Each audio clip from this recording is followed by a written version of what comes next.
First of all, before I get started, I want to take the opportunity to thank all of you for being here, because you are a remarkable group of visionaries and leaders.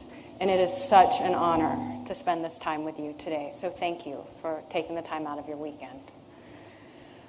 As I like to share, I am such an unlikely crusader for cleaning up the food supply. I was born and raised in Houston, Texas, on Twinkies and po' boys. I wasn't a foodie.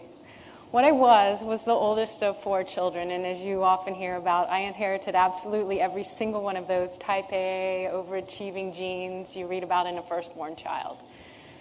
And thankfully, I channeled that into business school. I received a full scholarship and graduated as the top woman in my class before going on to serve as a food industry analyst. And when the management teams would come through our offices from Whole Foods and Wild Oats, we kind of thought they had a nice marketing niche carved out. It was either Lifestyles or Rich and Famous or some hippie thing. It just wasn't something that we were particularly on board with. And after doing that for a while, I traded the briefcase for a diaper bag. And with that same type A energy, my husband and I had 4 kids in 5 years.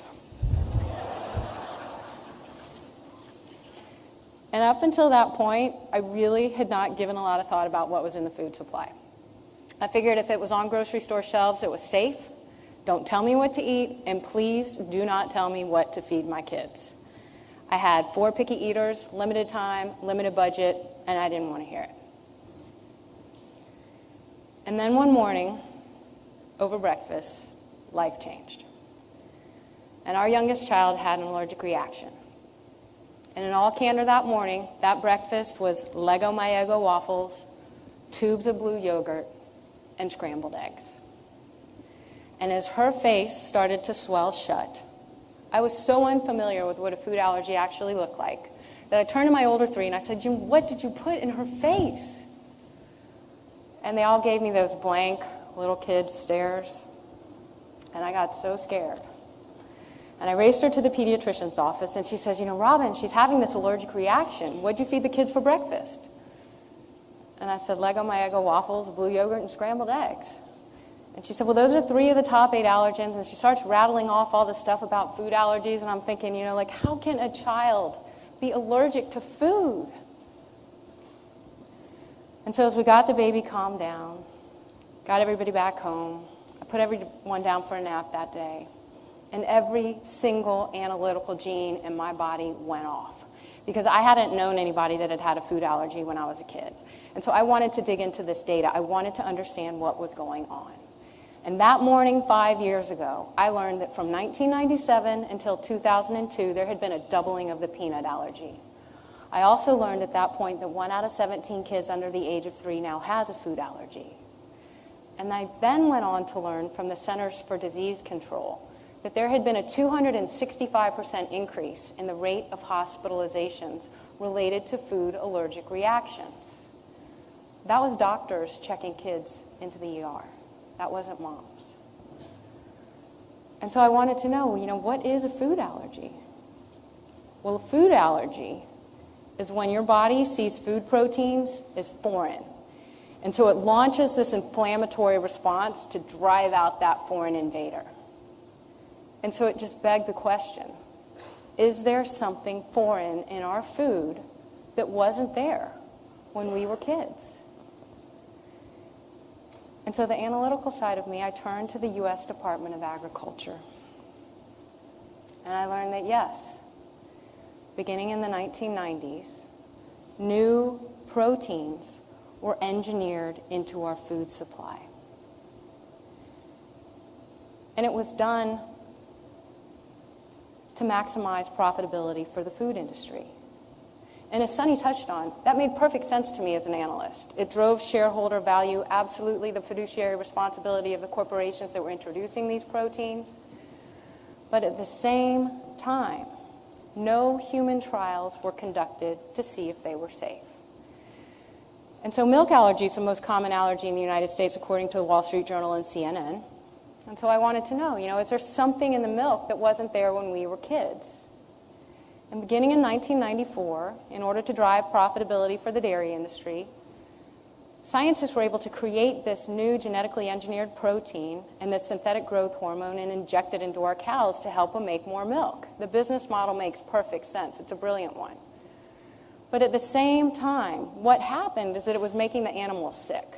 It was causing ovarian cysts, it was causing mastitis, it was causing lameness, it was causing skin disorders, and for that reason, it increased antibiotic use in those animals. And so governments around the world said, we're going to exercise precaution, and we are not going to allow this into our dairy and into our milk supply because it hasn't yet been proven safe. We took a different approach. We said it hasn't been proven dangerous, so we'll allow it. As I learned that, I thought, how many sippy cups have I filled with this milk? And how many bowls of cereal have I poured it on for my husband, not knowing that Canada, the UK, Australia, Japan, New Zealand, and all 27 countries in Europe didn't allow it when it was introduced in the US in 1994.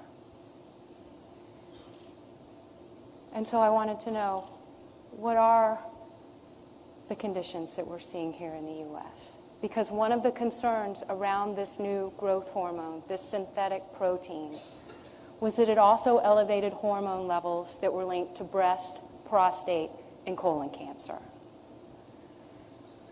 And so I turned to remarkable organizations like Livestrong and the American Cancer Society because I wanted to know what the rates of cancer were in the US versus the rest of the world. The US has the highest rates of cancer of any country on the planet. And according to the American Cancer Society, migration studies show that if you were to move here from somewhere like Japan, your likelihood of developing cancer increases fourfold. 1 out of 2 American men and 1 out of 3 American women are expected to get cancer in their lifetime. I also learned that 1 out of 8 women has breast cancer. But then what I learned is that only 1 in 10 of those breast cancers are genetic, which means 9 out of 10 of them are environmentally triggered. So kind of like, when you're driving down the highway and you see an accident and you just keep looking and you're not really sure why.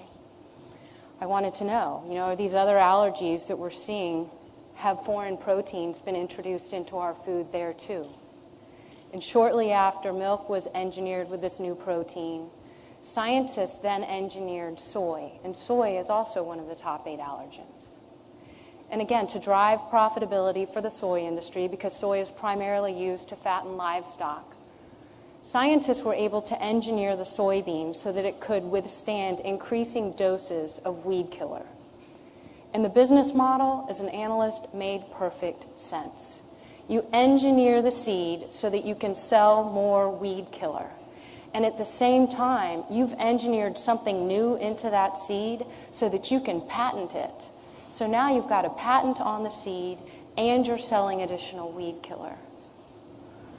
But once again, governments around the world said, no studies have been done to show if this is safe to feed to the livestock and to feed to our consumers.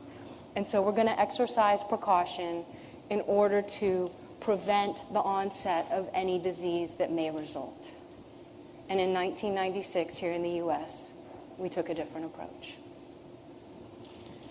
As I kept learning more about food allergies, I was hearing concern from parents about a corn allergy. And so I wanted to know, did corn get engineered?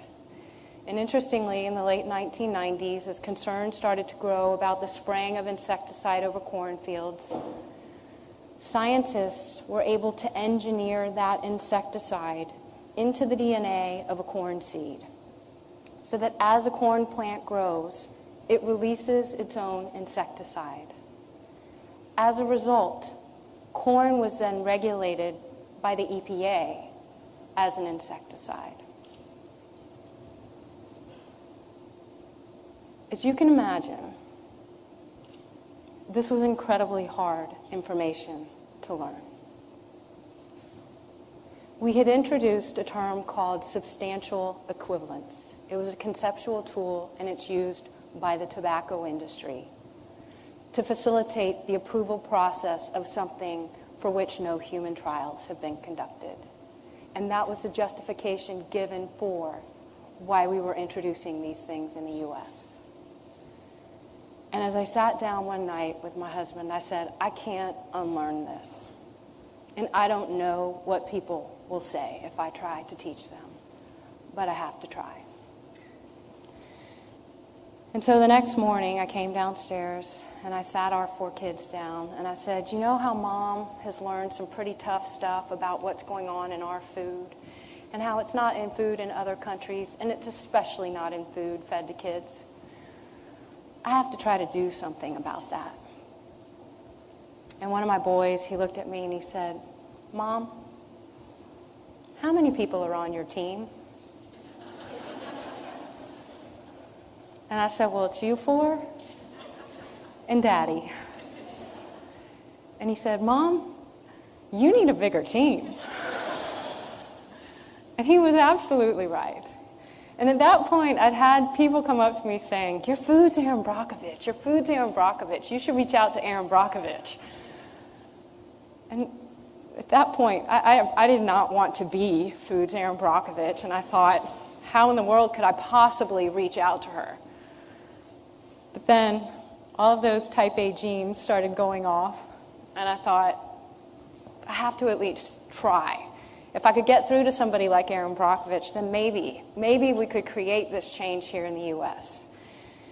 And so channeling all of that energy, I honestly spent about 2 weeks crafting a 4-sentence email to Aaron Brockovich. And I fired it off. And I don't know if I ever really expected her to reply. But when she did, to have someone like that cheering you on suddenly makes you think that maybe one person can make a difference. So as I began to really dig into this and look at the fact that we were using all of these new ingredients in the U.S. food supply that we weren't using in other countries, I got to admit, it drove me absolutely nuts how expensive organic food was. And so I looked into the business model. And what I learned is that as a national family, sitting down to our national dinner table with our national budget, our taxpayer resources are being used to grow these crops, to subsidize the growth of these crops with all these chemicals. And then over here, the crops that are grown through the organic process, which means without the use of synthetic chemicals, those guys are charged fees to prove that their stuff is grown without it. Then they're charged fees to then label those things as grown without it. And then on top of that, they don't get the insurance and marketing program assistance that these guys over here do. So not only is their cost structure higher over here, but then on top of that, what I learned is that it wasn't just those farmers that it was impacting. The farmers who are 4th and 5th generation farmers who have been feeding our country for generations. Because those seeds are patented, they now have a cost structure that's new too, because they have to pay royalty fees, licensing fees, and trait fees to even begin to plant those seeds on their farm. And so when I thought about this, I thought, how are our American corporations exporting their products if these other countries don't allow these ingredients? And that's when I realized and found research that Kraft and Coca-Cola and Walmart, they are doing a remarkable job of responding to consumer demand in other countries. And they have formulated their products differently. So Kraft and Coca-Cola and Walmart, they don't use these ingredients in the products that they distribute in other countries. Now, when I first learned that, at first, it was kind of depressing. But then I thought, we just need to teach each other here. And as I reflected on the fact that we'd introduced these proteins, there had been all of this toxicity concern, I wanted to know, what are we spending on healthcare versus the rest of the world? The U.S. spends more on healthcare than any country in the planet. 16% of our GDP goes towards managing disease. What that means is that a company like Starbucks spends more on healthcare costs than they do on coffee. And as an American, I realized this very easily could be affecting our global competitiveness. Because rather than driving profitability towards our core competencies in the global marketplace, we're managing disease. And I thought, we don't need to wait for regulation. We don't need to wait for legislation. We can begin to exercise precaution in our own families, in our own communities, and in our own corporations so that we can protect the health and well-being of our families and ultimately of our economy. And as I was coming through all of this knowledge and having dismissed all of it, it was pretty paralyzing. But then I realized you can't make the perfect the enemy of the good. And it's really all about progress, not perfection. And while none of us can do everything, all of us can do one thing. And just as you don't potty train a kid overnight, and you don't wean them from a sippy cup overnight, this is a process that it doesn't happen overnight. But that as each and every single one of us does one thing, we have the ability to affect remarkable change. Because each and every single one of you has talents and attributes that you are uniquely good at. And when you leverage that with something that you are passionate about, you can affect remarkable change in the health of your family, in the health of your companies, and in the health of our country. And the bottom line is that there is nothing more patriotic that we could be doing. Thank you.